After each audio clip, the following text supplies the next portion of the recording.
Good morning, folks. We are on the eve of the snowpocalypse or something like that. So, I am now going to Florida one day sooner than planned in order to attend this meeting that is a little bit more high stakes than normal. Is one way to put it, maybe. I don't know, everything's high stake, but this is an important thing I'm doing. I tried to do it once and it didn't work out, so I'm trying again. The first time it was by a Zoom video conference, so maybe that's a sign that sometimes limitations to Zoom, that's a topic that I don't want to get into because I have a lot of thoughts on it. And are we seeing snow?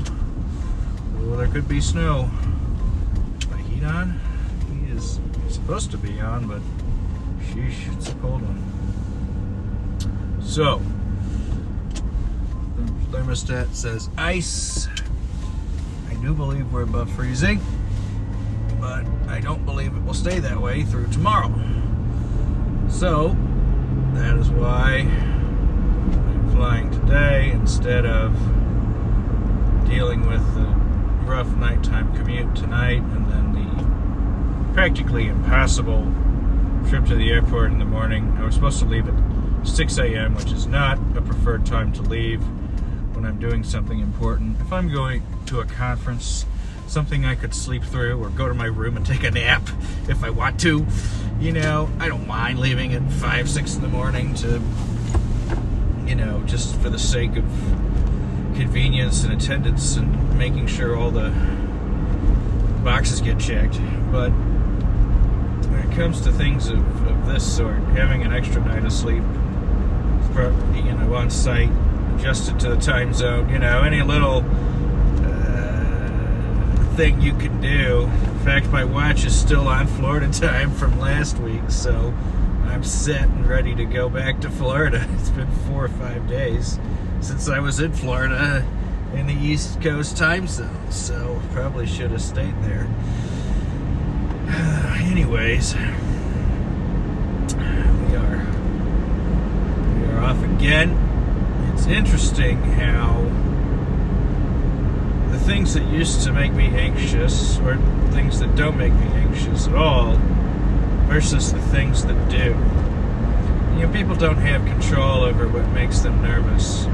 But I want to say that in my early days, I would get anxious if things weren't just so. You know, if this plane doesn't take off, I might not make the next plane.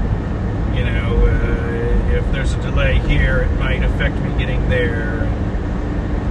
You know, this morning I got up, I didn't have a hotel for tonight in Florida. I had a hotel for tomorrow night, but not for tonight. And it didn't really bother me. I thought, you know, whatever, I'll show up and I will sleep somewhere. I'm not that worried. I'm just not that worried. Obviously, my staff were off the clock. I'm not going to bother them.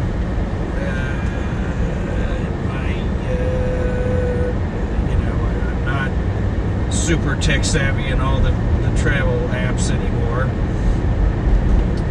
You know, I don't care about having a virtual key to unlock my room from my phone.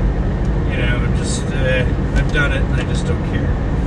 So, you know, it's again, I roll with the punches. You ask me what hotel I'm even staying in, sometimes I can't tell you.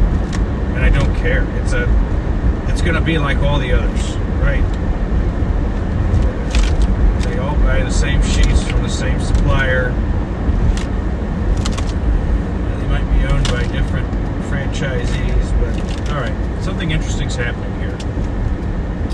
The snow is drifting off my front bumper. This is from a few days ago. It didn't melt. Now it's coming up onto my windshield, obstructing vision. This is not related to the current weather conditions, okay? And this is becoming an issue in safety. Not necessarily for me, but for the vehicles that are behind me.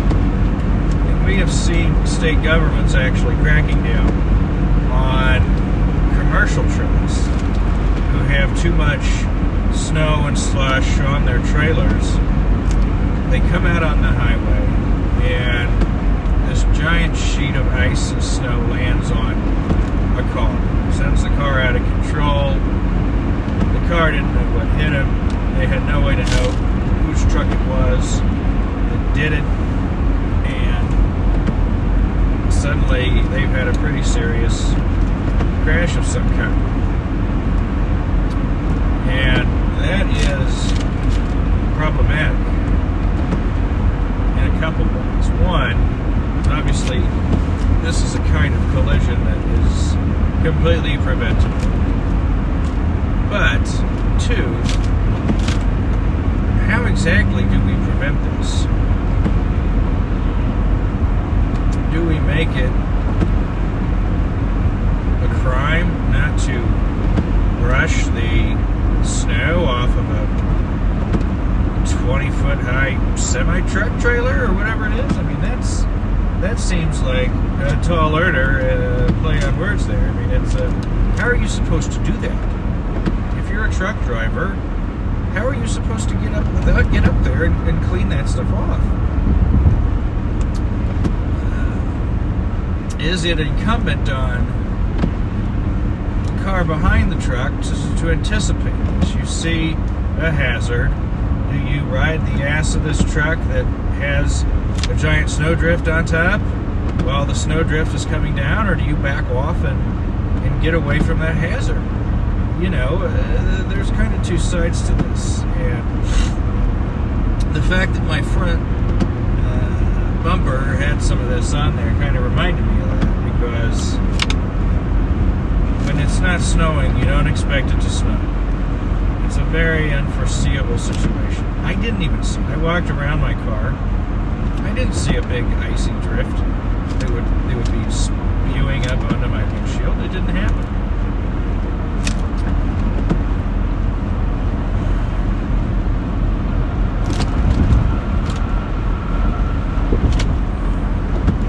So, anyways, back to what I was talking about. You know, getting on a subway 3 or 4 months ago made me anxious. Today, it does not. 20 years ago, not checking into my flight 1 hour before takeoff would have given me anxiety, because I'm not following rules, and in the post 9/11 world, in which I think I flew once or twice in my whole life before 9/11, really, that was it. And then after that, it was all, you know, the jerk stole my pocket knife, you know what I mean? It hasn't gotten better since, right? Although the TSA pre-check has been a slight improvement. However, I've gone on a rant about Clear before. Clear is now this private company that you can pay them for expedited access to security, and they cut off the pre-check folks. And now, in the last place I was in, Fort Lauderdale, most of the lines are for this Clear Plus, a new upgraded private company. And the pre-check line is just a small L. And the rest of it's all clear. And I think the reason they do this, you can't see how short the line is. It's really actually short. But when you get there, it's backed up into the main corridor of the airport. And you think, oh my gosh, what is going on? Am I going to make my flight? And then guess what? This smiling Clear employee is standing there saying, would you like a free trial of Clear? It's a setup. They empty out all of the middle rows for just Clear people, all right? So there's nowhere for pre-check people to stand, right? Except for one single lane that goes around and then straight up to the desk. It's a 5-minute wait. But they make it look like it's a much longer wait in order to make this Clear product more attractive to you. people were saying, oh, okay, I'll just do it. And then guess what? Now they take down all your information, and it's going to be just a simple $90 fee or whatever. And now they got another $90 from you, and there you go. And now you can be part of the problem, cutting in front of me in Kansas City. So that's the story there. But I'm seeing through the nonsense, and I'm bringing the message to the people. Okay, they are doing this on purpose to support an agenda, just like they did with the old airport here in town. They stopped maintaining it, and they made it as miserable and cramped as they could in order to get votes for a new airport. They let the birds fly in the door and did nothing to stop the bird poop and all this stuff because they were done. Now, if your airport authority is done, maybe you want to listen to it. But still, somebody with a more conservative mindset could have salvaged the facility and made it work. But true to word, the airlines are adding more non-stops, and we have become more of a transfer destination than we were. Nobody in their right mind, as an airline or an individual, would want 40-minute, 50-minute layover in the old Kansas City airport. I couldn't imagine being sent there. I would be furious. Like, what the F is this effing crummy, crusty old thing? Why am I here? I would have my gosh, that's a lot of material. I mean, this is a lot of snow coming off my hood. So what's happening is the heat of the engine is melting, it's heating the hood and melting the material, and it's just kind of blowing off in small bits. And the wind is blowing some onto the windshield itself. This guy wants to go around. This guy's going too slow, and I just can't win. Go on, go drive. Yeah, of course you're from. Never mind. So now I have to go 5 under because he wants to go 15 over. That's just great. And I get called a lollygag for going 10 over. I'm just these standards that we're supposed to follow. Ridiculous.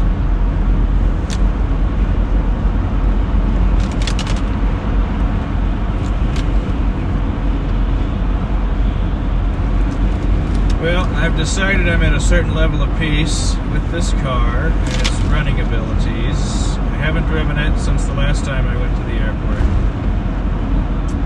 But, I unlocked it today and assessed the battery strength as I, did the keyless entry. And, I just think it's going to be, as long as I've got a healthy highway drive, with each use, I think I'm going to be okay. Oh my goodness.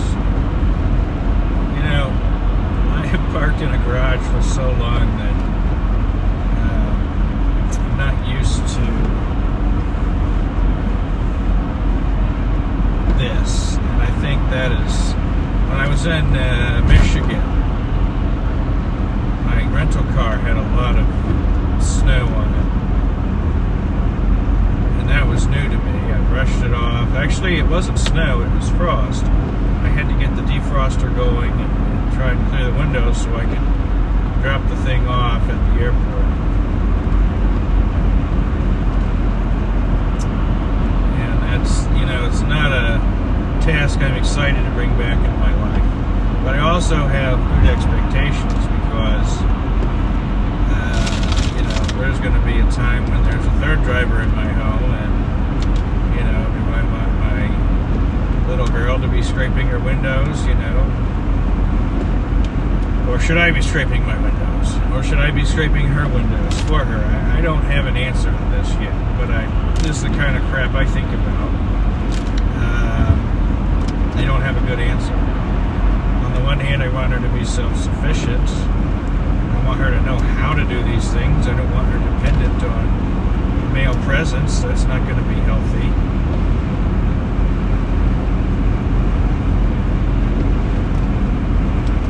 But I also don't want her late to high school because of snow on the windows. I don't have a good answer. I know that my neighborhood, most teenagers park on the street, outside, or in the driveway. At least that I can tell. I don't know. How would I know if they park inside? I know plenty who park inside. Now that I think about it, perhaps. Not teenagers, I don't think. They might be older adults or something. I don't know.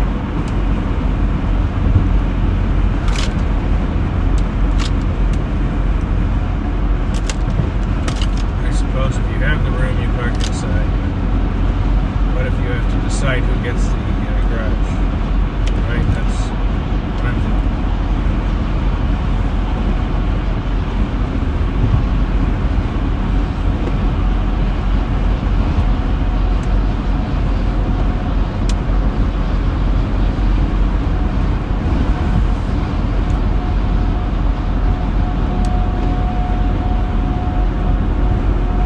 Perfect world. I've got this thing parked indoors. And I'm just not in that world. And hopefully, I guess I could rotate indoor access or get a cover.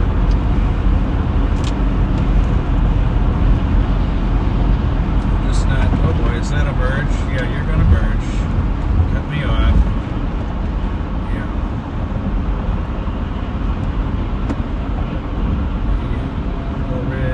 Slower the better there, Beck. Appreciate you.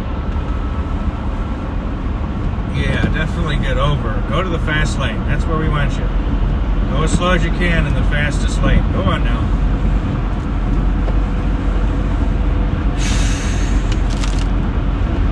Honestly, I thought the drive would be much worse. You had media, news organizations, even the airlines are calling for all this trouble. For heaven's sake.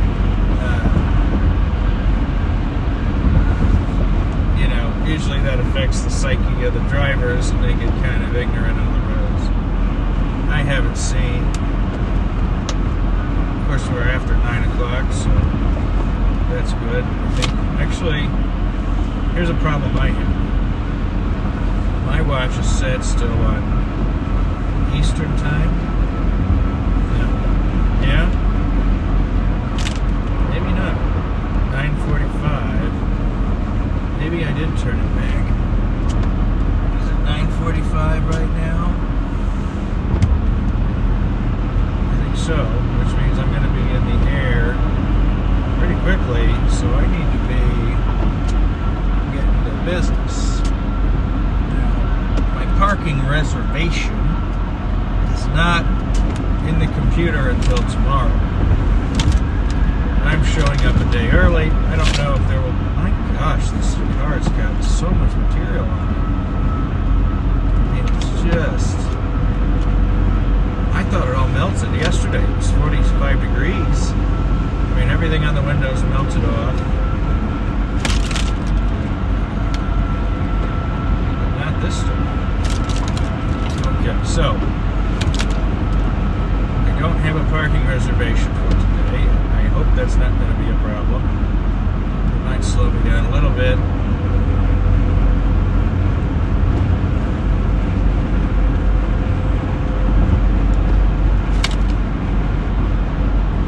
But in the end, I think it'll all be okay.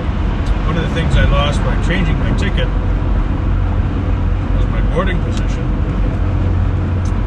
I went from being, I don't know, I don't care that much, because now I have A-list, meaning I will now board about 50 spots ahead of where I was supposed to.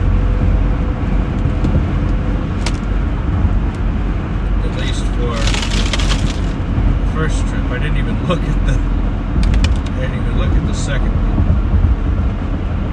It's a little bit odd that I was still in the B group. Oh boy, oh boy, oh boy, oh boy, oh boy. We are slowing down. Let's bigger here. I don't know why they weren't even in the C group, but that tells me there's a lot of open seats potentially. Travel might be slowing down this month. I saw that a person could travel from here to New York for $59 each way. In fact, I'm on a $59 flight to New York, or from New York. I'm actually going to a different city first, and then taking a train to New York, and then flying home from New York. And that's wild to me that it's $59. And I thought, why am I not? I tried to bring my family, thought about inviting friends or something, because how do you turn down that's less than an Uber ride to the airport. The flight itself is, right? And if you came with me, I could drive you, and you could, but again, I'm not going round trip, so it's not like I could just offer a family member or something to ride along. Plus, there's a lot of work things to do. I don't have someone who could just chill like that. Even when my wife was free, she didn't do a lot of just hanging out, you know. A little bit, I guess. But in those days, my work trips were not as busy doing work. I had a little more time, free time, a lot more free time on those trips to do non-work things and control. Frankly, I had a lot more control over my itineraries and what I did and when. Don't get me wrong, I did not take a day to breathe, that's for darn sure. I never did that. But if I didn't feel like driving, I didn't have to drive, you know, whatever. I didn't have these firm itineraries, make it or else type of thing going on too much. One of the things I did a lot in my last job, 10 years ago-ish, was I controlled my own travel. And so if I wanted to change something or move something, I just took the flight credit, and I was very studious and used the flight credit. So then it was like, yeah, you know, we're being very good at this. That was all fine and good until I quit the job, and I had about a $300 flight credit on my name. What do you do? I no longer work for the place. Their business need for that particular trip or flight I had booked was unnecessary, so in a sense I saved them the expenses of not taking the trip. But there was still this issue of flight credit, right? Now, there's a weaker case to be made that I should have to reimburse the company for the flight credit, purchase the flight credit since it's mine. And I didn't feel good about that. Because A, I had all the free flights I needed as reward points. So I wouldn't bought any tickets with cash. So I didn't need it, and I didn't want it. Secondarily, I had no control over the creation of this flight credit. Guys.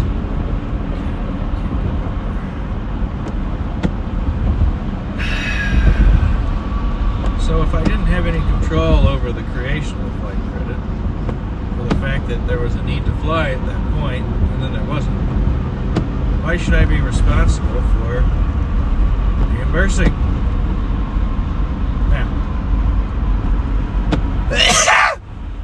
the flight credit was in my name only. It was not transferable, it was not cashable. Here's the other dimension. By flying on the class of ticket that created the flight credit, I saved the company a lot of money. A lot of money. If I was using purely refundable tickets, it would have cost the company thousands of dollars in additional fare. So in a sense, the creation of the flight credit was a value add to the company. What's the bottom line? I kept the flight credit. I probably used it, and I probably went somewhere with it, most likely. I don't have a specific recollection. And they used to expire as well, so it could have expired and never been used. But the point of the matter is I know I did not repay cash for a flight credit I didn't ask for. So there's your story about my potentially unethical conduct. The statute of limitations is long run. Nor do I think anybody cared. But there you go. Now, today, what does the James of today think? Jim today would say, pay half. That's what I would do today. You get to spend $120 for a $250 flight credit because there is some value being conferred. Well, hold on. When I resigned, I actually stayed a lot longer than I had to. Well, I stayed longer than I should for what I had to deal with. But I put in a notice of 4 weeks. And we used every bit of that 4 weeks. And then I even stayed another couple of days. That somehow made it work out for the new place I was starting. And I lost a boatload of money by staying that 4 weeks. My new salary was better, I think. I don't know, that's debatable. But on paper, the salary change was a bump. And by staying the extra time and training all these new people and onboarding new people, business folks all over, you're welcome. Oh boy, one lane, buddy, just one lane. Okay. Anyways, by staying that long and not staying on the old salary instead of the new salary, I lost some money for sure. A lot more than $200, I think. So in that sense, I would argue the deal was squared in the exit process.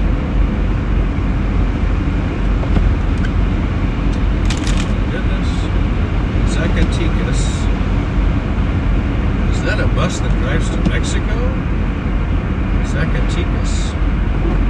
I want to go back and look at that. That was interesting. It looks going north though, so not likely. This looks like a charter bus for. I mean, if that bus drove from Mexico, I'm impressed. Or is it a resort bus that takes people to the airport for Mexico resort trip? I don't think that's a thing. That's wild. If I could take a bus to Mexico, that's something I would not do. That just sounds long. Tedious.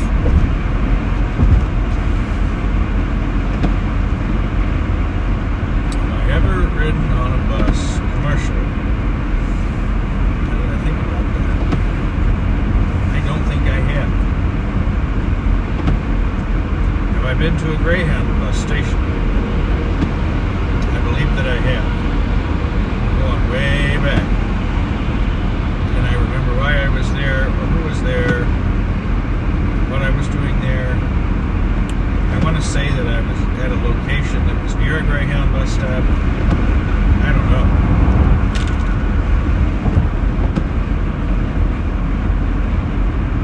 I actually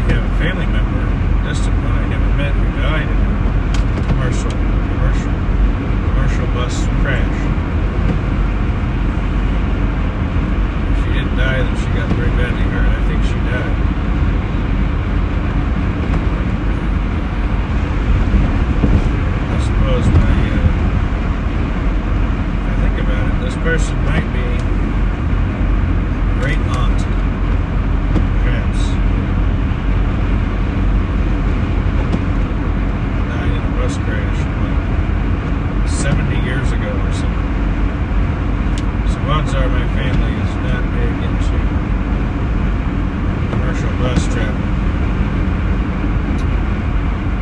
But it's interesting that today I work at Commercial Crash Claims. I've never drawn that connection before, but I know that was a really big event in my family's life when this younger woman died. It was well before my birth, but she was talked about a lot. There was a person named after her. People really liked her. It's interesting. At any rate, we are en route.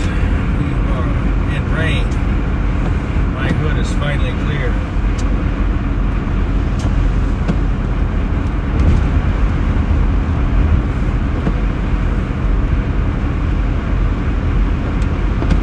My windshield is freezing over. It says it's 37 degrees, but I think the functional temperature is getting lower than that.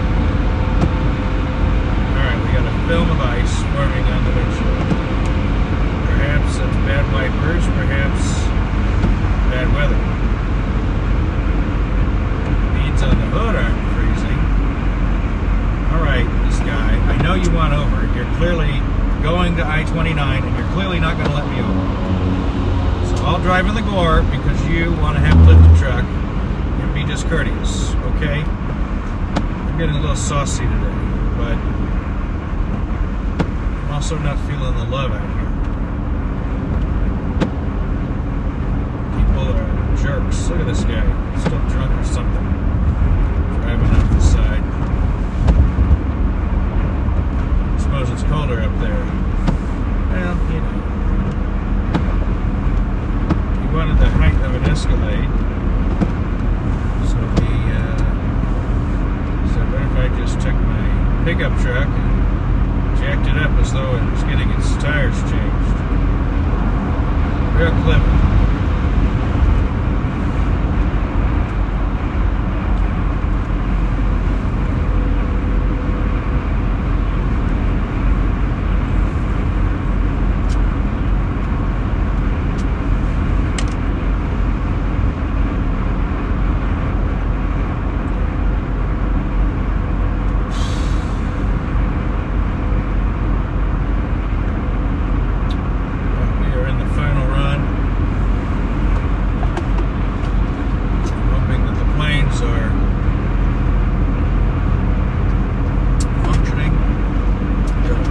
Trucks over there with plows ready to rock and roll.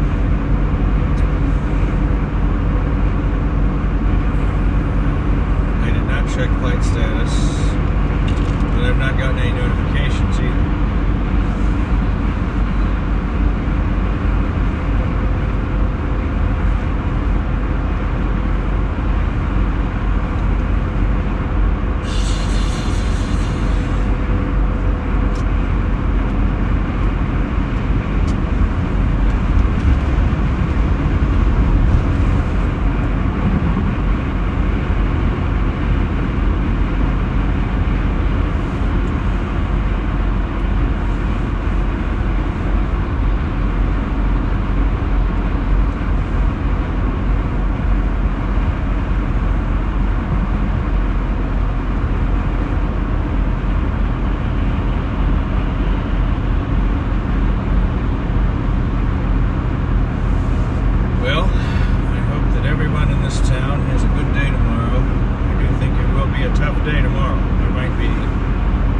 School, there might be no work, there might be people who try to go to work and can't get there, people who try to go to the airport and can't get there, people who get to the airport and try to get out of town and can't get out. That was my reasoning mainly for changing planes. I knew that I was in for trouble for two reasons. One, it was early in the morning, which means it was going to be the coldest it would be, and if they hadn't de-iced the plane, if the crew hadn't shown up to de-ice the plane beforehand, then we're going to add 30 to 40 minutes to getting out of town. Which is fine, except that I had a 50-minute layover to get to my next flight. So, even if the airport functioned tomorrow, the odds of me making it to my destination are extremely small because of the short layover, the de-icing process, which takes a lot of time. Last time they de-iced it, they found a whole deformation, so they had to call maintenance. They said, yeah, there's a paint chip off here. Can we fly like this, yes or no? And they had to get a phone call. It took at least an hour before we could leave. And I would have missed my connection. For sure. Now, I had the extra hour to burn that time. This trip, I would not. So, I think we made the right call. When I was sitting in my chair yesterday, and I got a beep that said, winter weather forecast, we are not guaranteeing service due to reasons beyond our control. So here's what's in your control, Mr. Passenger. You, sir, can change your flight right now. Pick another week, pick another day, do whatever you want to do. Reschedule your stuff for next week. Reschedule it for 2 weeks from now. We don't care. Now, the thing I'm doing cannot be rescheduled. It is on a tight deadline, and there is one day of 2024 where this can happen, and it is Wednesday of this week. And after that, the machinery of warfare will take over, and I will be largely becoming what I call an executive producer of what happens next. This is my last chance at peace right now. I take it very seriously, as you can see, and this is potentially the last chance at a truce. This is a parlay. This is it. And the people's schedules lined up on one day, and then we've got 60 days until D-Day, and it's time. I mean, this is it. Time to go or get off the pot. It's a big deal. So, I'm headed up, I'm headed out.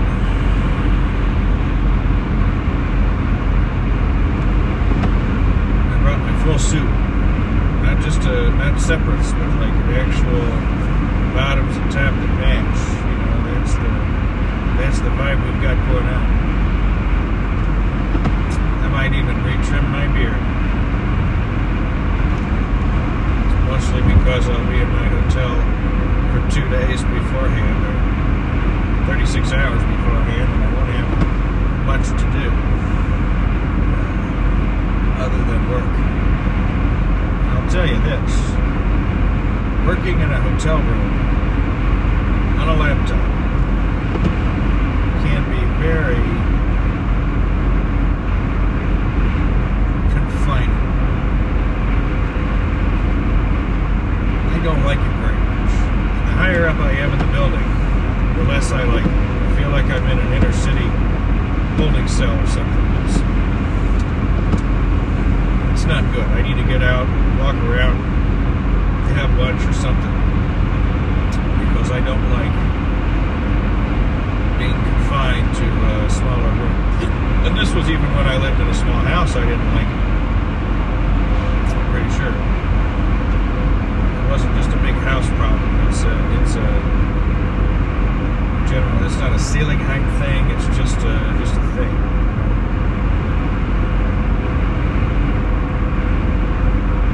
So we'll see how that goes. 4:35. We are here. We have made it. 40 minutes on the nose. Wow.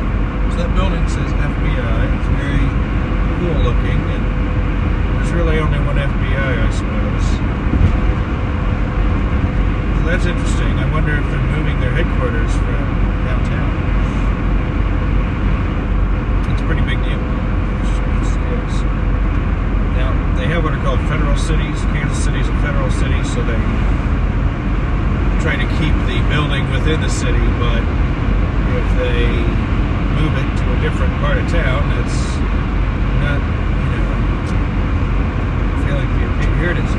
Tornado Bus Company. Zamora, Laurel Lane, Zacatecas. All right, Tornado Bus Company. It's all in English. It's got to be a bus to Mexico or from Mexico. None of those cities are here, but they're also not big cities, right? They're, you're not seeing resort towns on this bus. They're towns where perhaps people are from.